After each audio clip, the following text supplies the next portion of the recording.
Nothing gets done by this government. Micheál Martin is incapable of making decisions and incapable of getting anything done unless he's being bounced around by somebody on social media. How many animals do you have this year? Last year, what did you have? With 25 bulls, 20 females, right. 15 of which are in calf and 5 maiden heifers. I think there's a lot of demand out there, particularly for the pedigree Angus, from Angus breeders, but also from dairy breeders. You know, they know, I mean, the dairy men are having a beano with the beef calves.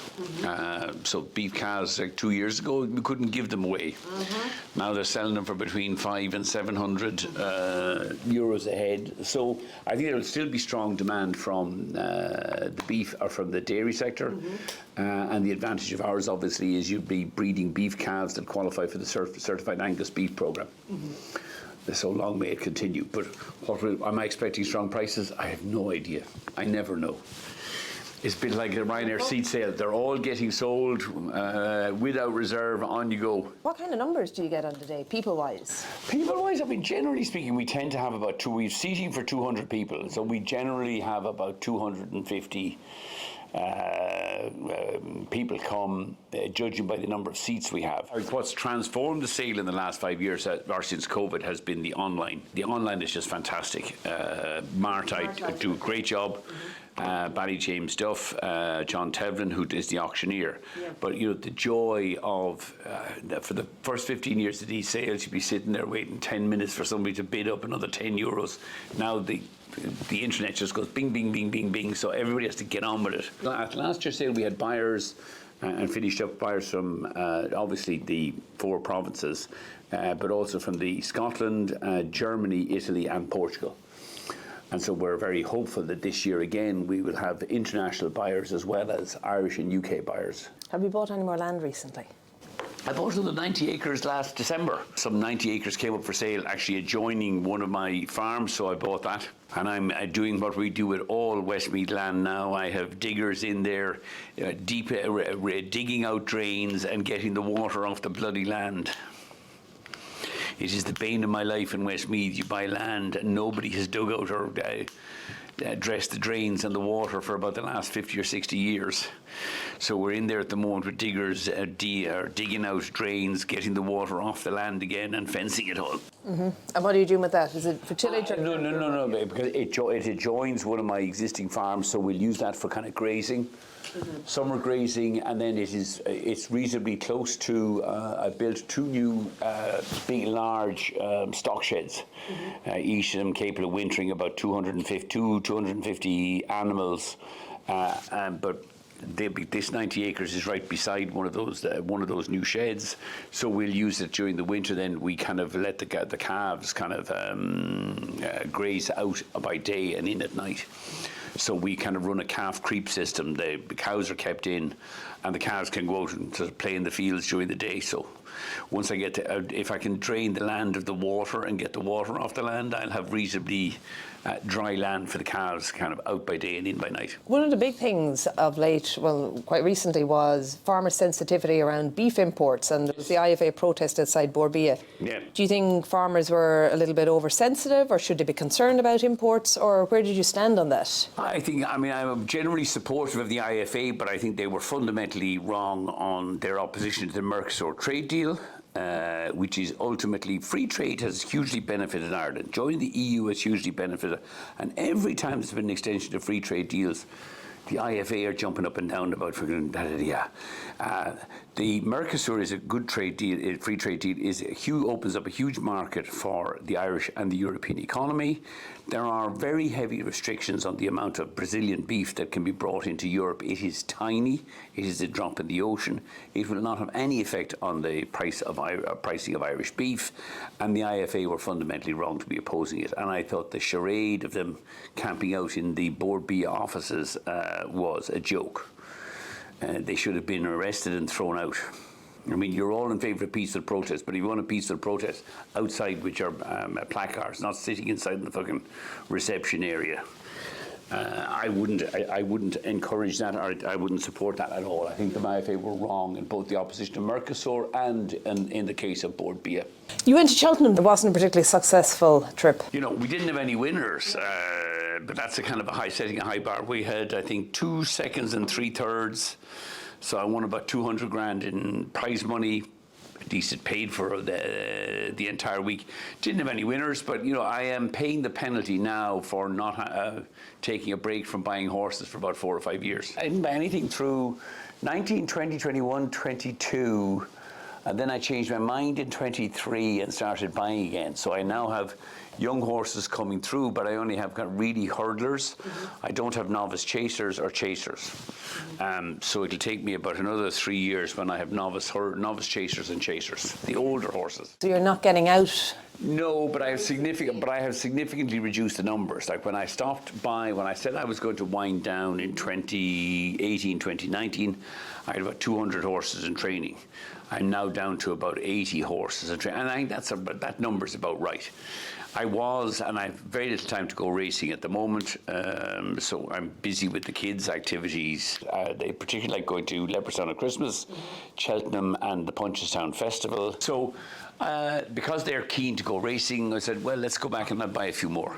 But it hasn't changed, has it, your perspective of what success looks like when it comes to the Gigginstown? Success in jumps racing is very hard and very elusive. JP McManus has the right idea, and that is to have big numbers and throw big numbers at it, and he wins by far and away the most races in the country. But I no longer want to compete with JP. I'm happy now to have a smaller number of horses in training. I think that number is, and I only have them with 2 trainers, Willie and Gordon. I can kind of manage that, those smaller numbers. Now, it had got too big. And you're trying to manage 220 horses in training. It's too much distraction, and I don't need those kind of distractions anymore. I'm busy enough at the airline, and my beef farming, and my Angus sale. You've been quite critical, scathing, I think, of the government of late. Micheál Martin came in for a do-nothing government led by a do-nothing Taoiseach. Why are you so critical of them? Well, I mean, the latest example would be they got elected in November of 2024, published a programme for government in January 25, where they promised to abolish the Dublin Airport cap as soon as possible. And 16 months later, absolutely nothing done. You know, it is government by social media. So if there's a big controversy over what the hell did you call them, scooters about 2 weeks ago, with that tragedy in Finglas where the young girl was knocked down. But because it burns up all over social media, the government is jumping up and down. Oh, we have to pass legislation dealing with scooters. Why don't you deal with some of the fundamental problems here, like infrastructure, which is abysmal. You promised to abolish the cap on Dublin Airport, which is holding back the growth of Irish aviation and tourism. 16 months later, you've done nothing. Legislation can happen overnight if you have a 20-seat majority. You run the government. But then Micheál Martin would ought to wander around Bertie like fucking getting his photograph taken. I mean, the last time we were critical, he was down opening up the arrivals terminal at Kerry Airport. What's the fucking Taoiseach doing down in Kerry Airport? Why isn't he up here in Dublin driving forward the agenda for change? The cap then on passenger numbers, where is it at? So the cap is 32 million. And remember, this was set in 2007 because they were worried about road traffic. Now, what road traffic has to do with airport numbers is a mystery to almost every airline operating at Dublin Airport. But nevertheless, the road infrastructure has dramatically improved in the last 20 years. They got planning permission for a second runway, and it shows why Fingal is not, is inadequate. Fingal County Council is not fit for, presiding over national infrastructure. When the second terminal was opened in 2007, they put a limit of 32 million passengers. But then they approved a second runway in 2016, which took capacity from 30 million to 60 million passengers, but forgot to unwind the 2007 road traffic nonsense.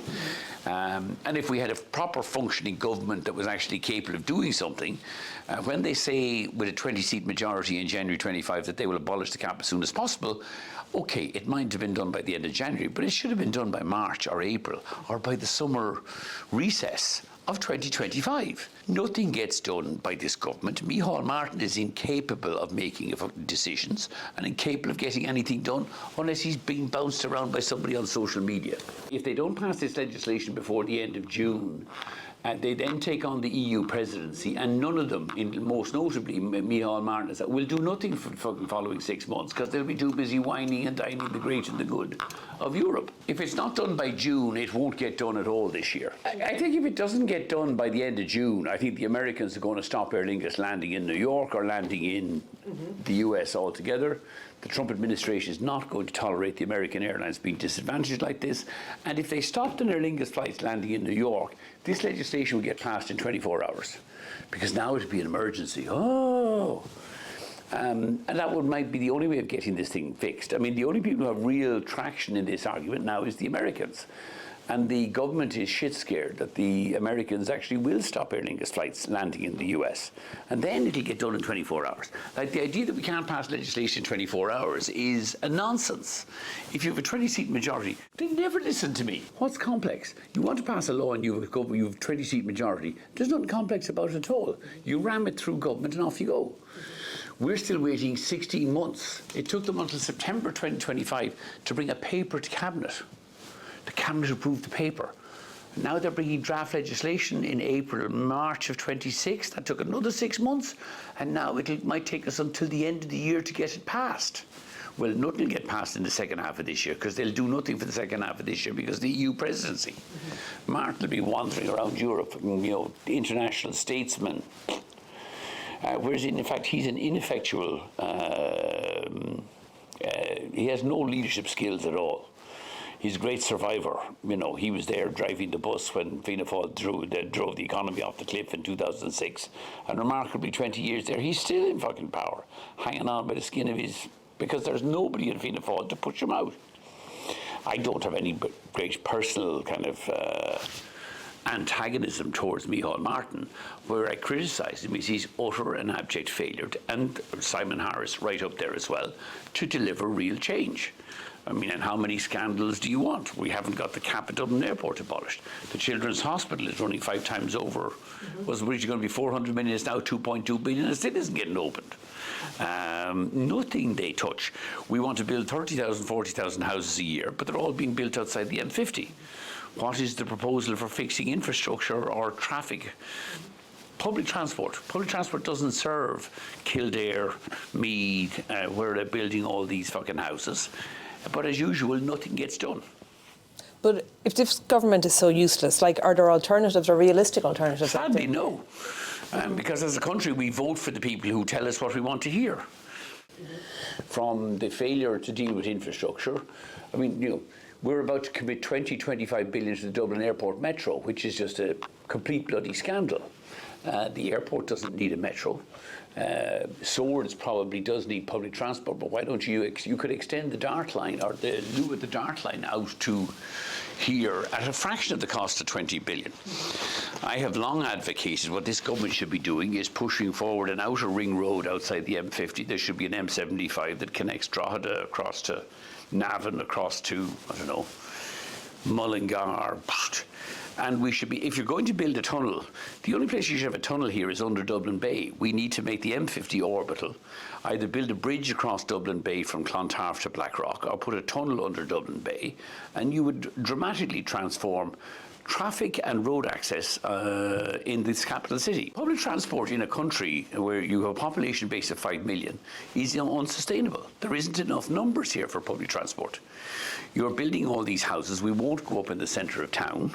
So the only solution here is therefore more kind of a development outside the M50. Public transport will not serve that, despite the Greens' claims to the contrary.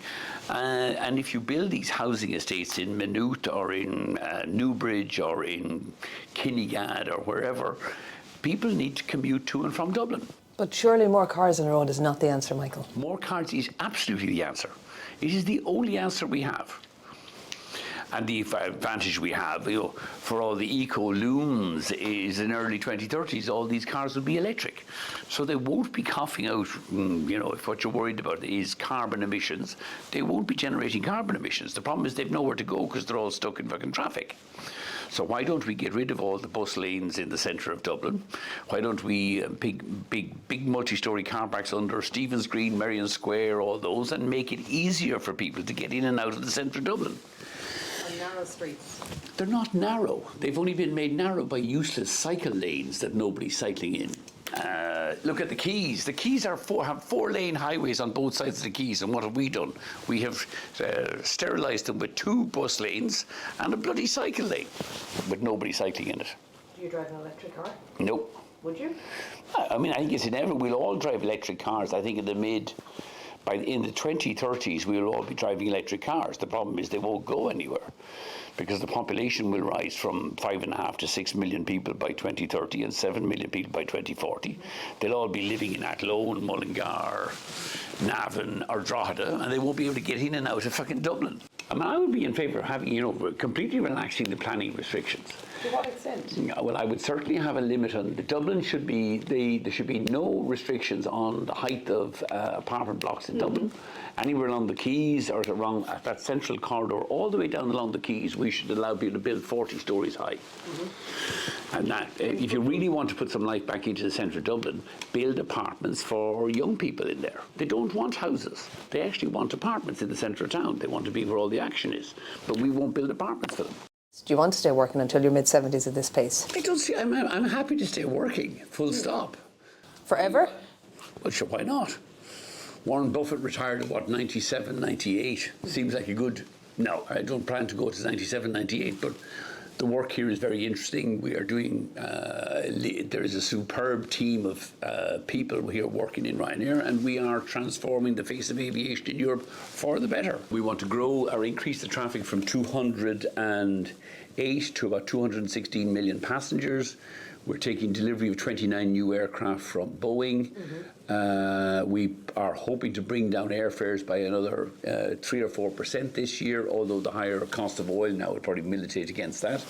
And we are taking huge market share in almost every market in which we operate in Europe. Like, one of our smaller markets now is Ireland.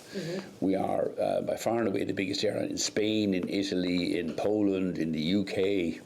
Ireland is about only our 10th or 9th or 10th largest marketplace.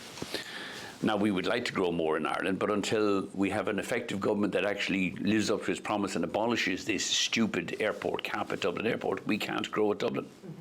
Did you watch the recent documentary on Ryanair? I did. What did you make of it? I thought it was, the usual sort of... I thought it unfairly exaggerated my role in Ryanair's success and unfairly excluded a lot of people who played a very significant role over the years, like Declan Ryan, PJ McGoldrick, Conor Hayes, Michael Cawley, Howard Miller. But, it would be typical of sort of RT documentaries, fairly lightweight, and therefore, they didn't have many people to talk to. Most of the people they interviewed weren't there or weren't in the room when it was all going on anyway. And I think they excluded they forgot, I think, to give credit to other people who did play a huge and central role in the success of Ryanair over the last 20 years. Ivan Yates, I think, said he described you as being scared shitless of retirement. And Are you? No, I'm not scared. I mean, I don't see any reason to retire. I enjoy coming to work. I enjoy working in Ryanair. I enjoy farming in Jamestown. Like, I enjoy my life, and I don't work because I have. Thankfully, I'm in the fortunate. I don't work because I go to work because I need the money. I go to work because I enjoy the work. And we have good days and bad days, but Ryanair is one of the great Irish and European success stories, and I want to continue to make it our work with the team here to make sure it continues to succeed. Finally, then, there is talk that, and I don't know if it will impact you, that the EU will look at stop giving EU money to farmers who are also in receipt of state pensions. Should they? No. I mean, I think if the farmers who are in receipt of payments under the CAP, the idea that you would kind of discriminate against them or remove those payments because they're in receipt of pensions, I think would be fundamentally dishonest by the EU. I'm not a great fan of EU payments generally anyway. I think the less we receive, the less subsidies we receive from the European Union, the more competitive we are in Europe in producing food and animals, the better. But I don't have a better solution in the short term to the CAP. And ultimately, if you look at the power of French farmers and the continental farmers, I'm not sure that there's going to be much effective reform of CAP. When the next one, when the CAP comes around to be renegotiated again, and you have, a stronger voice by the Central Eastern European economies and their farmers, when Ukraine joins the European Union, and I hope that's sooner rather than later, there will be greater transfers towards Central Eastern Europe and towards Ukraine. And I think, we are facing the inevitability of, certainly in Western Europe, that farm subsidies will continue to be eroded over the longer term. I think that's probably the right thing. But should they remove CAP subsidies from farmers in receipt of pensions? No, I don't think so.